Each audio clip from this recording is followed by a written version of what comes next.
Welcome to the end of the month, really. So it's a book review time. Okay, so we are going to have a look at, let me just switch screens here so you can see the Holy Daimon. This is by Frater Acher. Really not sure how to pronounce the name actually, but what I do want to show you before I actually get started with the book itself is this is actually a new author for me. I know he's been around for a while, but definitely new for me. I tend to get the name mixed up with Frater Acher, which was related with to Aleister Crowley back in the day. So probably why I haven't actually looked into too much of this person's works. But these are books by Frater Acher. And there are two websites which are absolutely amazing. They are so incredibly beautiful. This is Theomagica, and it's really a blog. So you can go to the blog page, which then Frater Acher's magical logbook, which goes through various articles, and it's got blogs, essays, quite a lot. There's a great emphasis on the Goetia, which a lot of people on my channel might be very, very interested in. I definitely am. Some great articles here as well. Some books, or the books he's written, various topics. It goes into tools and anti-venom. I'm not sure what anti-venom was again. Let's have a look at that. Social media anti-venom. The best anti-venom to the poison of social media, except for time spent out in nature. Okay. All right. The other website is Goetia. Again, marvelous site. And this is actually three guys doing this site. It's Frater Acher. And a little bio here, so I thought I'd read that.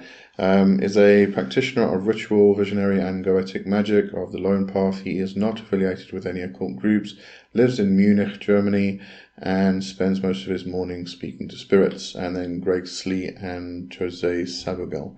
Right, I should have started at the top, I suppose, but I mean, this website is just so marvelously put together. It's incredible. And this is very much in relation to Goetia, Sonic Sorcery. And yeah, so anyway, new book out. Let's just see what that new book is, because I might try and get that. I know a lot of these books are written or published by places like Miskatonic, so they do get quite expensive. Has been moved. Please use the main navigation. I did use the main navigation. Okay. Let's have a look. Yeah, not sure. All right. Anyway, let's go back to the topic at hand. All right. So Holy Daimon. Now, there haven't previously been, but there are now over the past 10-ish years, I'd say, a bit longer, 10, 15 years. People have been starting to write about their experiences with the Holy Guardian Angel. And this is a very important thing, a very important aspect of magic itself, because especially if you get into ceremonial magic, there's going to be a large focus on it. But in any area or path that you follow, there's going to be some kind of application of a higher self, a higher spirit, a part of yourself or your soul, your own soul, which you go through a sacred marriage with, no matter what you call it, whether it's called a fetch, whether it's just called the higher self, whether it is called the Holy Guardian Angel, the Holy Daimon, the personal daimon, whatever that phraseology becomes for you and your own tradition and path, there's going to be some kind of sacred marriage that you go through at some stage. And it's a very important aspect of the growth on a magical path. And therefore, there have been several people. We did speak about the book, The Holy Guardian Angel, which was an anthology of articles really about people's experiences with Holy Guardian Angel. We did speak about that on Into the Wildwood, so if you want to go onto there, I'll put the link probably in the description or on the top somewhere. But that was very much, as I said, an anthology. It goes through various sections of, preparation for doing the work, actually doing the work, and then what happens after you've done the work, to gain knowledge and conversation with the Holy Guardian Angel, go through the sacred marriage with your personal daimon, etc., etc. But that tends to focus a lot on the Holy Guardian Angel. There are a lot of other aspects, especially if you go into Abramelin. It's called the, as far as I remember, the evil demon, or evil genius, or something like that. And then there's the familiars that you are given after the actual work. So there's all these other entities and spirits that you're supposed to work with, but the focus just seems to be on the HGA. Then if you go into the PGM, or the Greek magical papyri, it talks about two aspects, two beings that are tied to you at your time of birth, are given to you, or I don't know if tied to you is really the right word, but anyway, I think you know what I mean. And these are often referred to as the daimons. So you go to the first daimon, or the genius, and then you go through that you gain access to this higher self type of thing.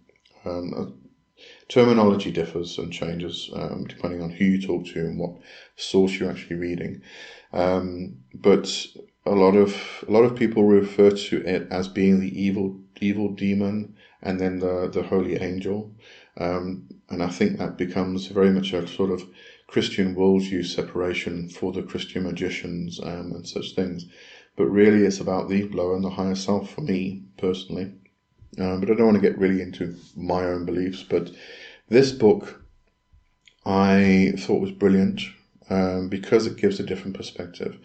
And before I actually started reading it, I thought it would be completely and utterly focused on the PGM and that aspect within that role. And if you don't know what the Greek magical papyri is, just go have a look at it. I mean, if you talk about Abramelin, that's quite a modern text compared to the PGM. PGM is very much sort of a collection of texts and works from Greek sources, which range over a 500-year period, from it was 100 BCE through to 400 CE, all relating to Greek religion, practice, and such things. Very interesting work, definitely worth reading, especially if you are on these paths. But yeah, before I started reading, I thought it would be purely and utterly focused on the PGM, but it surprisingly wasn't. So if I have a look at the chapters over here, it starts off with history. It's got 3 sections: history, memory, and practice. So history goes into some of the aspects, and it specifically focuses on the Chaldeans, the Zoroastrians, and then the ancient Greeks. Now, again, I thought that chapter itself would be focused on PGM purely. It's not. That chapter actually focuses on the aspects of the soul, as it was described by Plato versus Socrates. The differences are actually very, very interesting, and it's an incredibly interesting topic to actually get into. So, the history section itself is so in-depth and interesting. I mean, the Zoroastrians is kind of, I think that's where we start to have a real look at, that separation of good versus evil type of thing. But even, going back to the Chaldeans, anyway, very interesting section. Then memory. This becomes very important when you are pursuing these kinds of practices, because when it comes to what he's talking about here is his own personal experiences, what he actually went through. And it is very, very different to what you would experience if you were doing Abramelin. His ritual, he went through a very specific working. Let me just check if I can grab the name quickly. It's an organization called Imbolc. And right, it is called a Saturn retreat or Saturn X. Oh yes, Saturn Exercitium. So they've got abbreviated to Saturn X. That's the actual working it was. But anyway, he goes through his own experience from a very much a kind of journal type of thing from first night, first day, and then goes through, and it's 28-day working. Now, this, I say 28 days, and then if you are familiar with Abramelin, that's like 18 months of working. But you will note at the beginning of this chapter, let's go back there. It's after 10 years of active practice and studying with Imbolc. So this wasn't just a kind of like, fly by the pants type of thing, just do a full 4-week working, and, you gain this access to your Holy Daimon. This was after 10 years of actually study and practice. Then he did this. So, there's a lot of work that went into the whole thing before he actually attempted this. The ritual itself is incredibly intense. Yes, it is 28 days, but it's a torturous 28 days from what I read about, what he's talking about in here. But then we go into practice, and then what he does is this is where he focuses on the PGM. He goes through his own idea of what the practice to gain the knowledge and conversation with the Holy Daimon. And then it goes into the actual, where was it now? It goes into the various aspects like trust, gives some exercises revolving around trust, and then joy, and then darkness, and then the encounter itself. I just want to go, oh yes, here it begins. This is the actual PGM where the PGM section actually starts. Let me just go, yeah. No, it wasn't that. Ritual. Okay, so here we have the PGM, all right?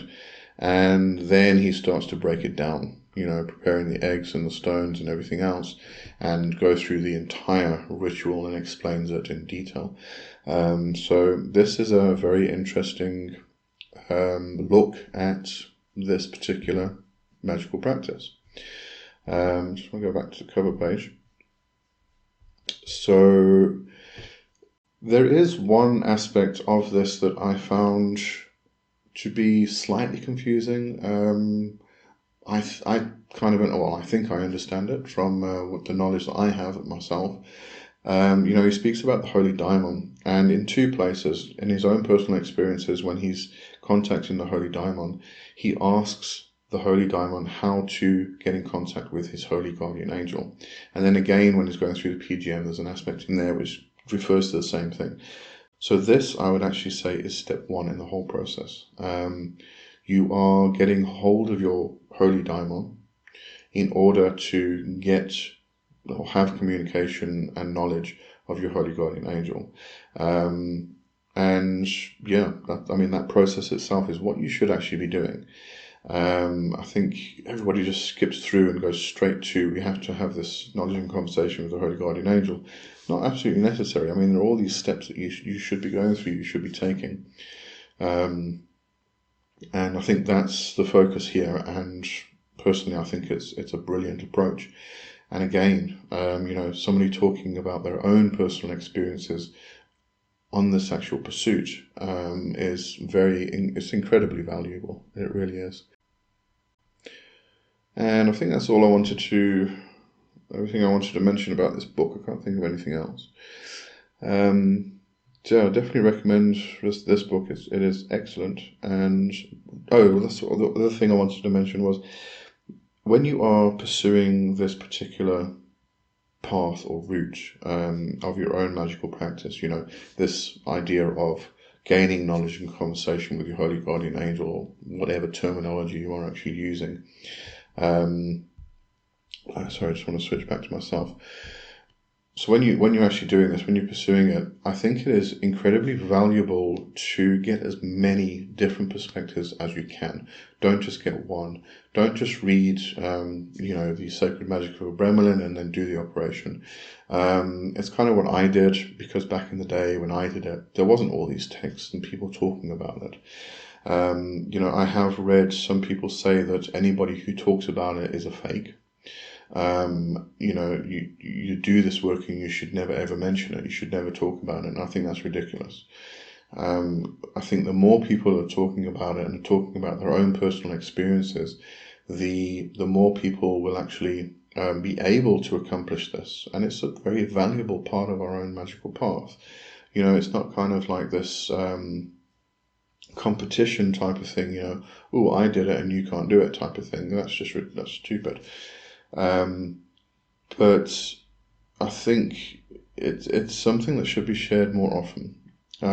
It is, again, keep saying, it's a very valuable part of a person's magical path. Not everybody's, not everybody wants to go down this route, and that's absolutely perfectly fine. But for those who do, it becomes very, very, very extremely important. And the progress that you gain and make after you make this connection with this aspect of yourself, of your own being, is invaluable. But if people aren't talking about it, given their own personal experiences, when somebody goes through this, it can be extremely confusing, and that's part of the process, I suppose. But you kind of have these experiences and you don't know if what you're experiencing is what you should be experiencing. You start to doubt yourself again. You should then come back and say, oh, I shouldn't be doubting myself. It's not easy. We are human beings, So I think, and especially afterwards, after doing this actual process, this operation, this working, it's invaluable to actually talk to people who have been through the process and done it themselves, because that adjustment period afterwards is intense. It's incredible. I went through 7 years dark night of the soul after doing this, and I didn't know what the hell was going on because I didn't have people to talk to. So, this idea of we should not be talking about this operation if we do with frauds and everything else, that's pathetic. Sorry, I disagree with anybody who says that. This is something we should definitely be talking about. But coming back to, get as many sources as you can. So not just people who are talking about Abramelin or Liber Samek, but people who are talking about PGN and the various views of the soul from different traditions, the ancient Greeks, the Chaldeans, etc., etc. Read things about the fairy folk, about the marriage of the fairy companion. Emma Wilby is another source for that. Read as many things as you can about this particular topic. And as I said, it's not just confined to ceremonial magic or Abramelin or Liber Samek. It is found everywhere. We have these different aspects of our soul, and we go through a sacred marriage. That's what we're talking about here. It's that sacred marriage with our higher self. All right, but there are various other spirits that are attached to us when we are born, and we can go through the Holy Daimon, for instance, and Frater Acher actually does go into this in the book. He talks about Eliphas. No, sorry, it was Agrippa. I think it was Agrippa. I'm getting my names mixed up. Yes, as far as I remember, it was Agrippa. His 3 books of occult philosophy. In the third one, he talks about how to get the name of your Holy Daimon or your genius from your natal chart itself. And I can't remember what I was talking about that now. Anyway, Frater Acher talks about that in the book. So you've got all these various beings, entities that are attached to you, and I believe they're all part of your own soul. I personally, this is a very personal belief, not everybody's going to ascribe to this, but I think that this Holy Daimon that is being spoken of here is your lower self, and is also related to your fetch beast. Then we have the Holy Guardian Angel, which becomes your higher self and becomes your fetch mate. And if we bring them into union, and we bring all of these parts of our soul into union, then we create our wholeness, and I call that my personal daimon, just my own personal terminology. But I believe that's what we're talking about here, and this is found through all aspects, all traditions. Somewhere along the line, you're going to come across this idea of sacred marriage with your various soul parts. But anyway, that's becoming a personal interpretation of things, and we were talking about a book. All right, so that is, just go back there, that is Holy Daimon by Frater Acher, and I strongly recommend reading this along with all of the other various books about this topic. Okay, hope you enjoyed that. Have a good one, and cheers for now. Bye bye.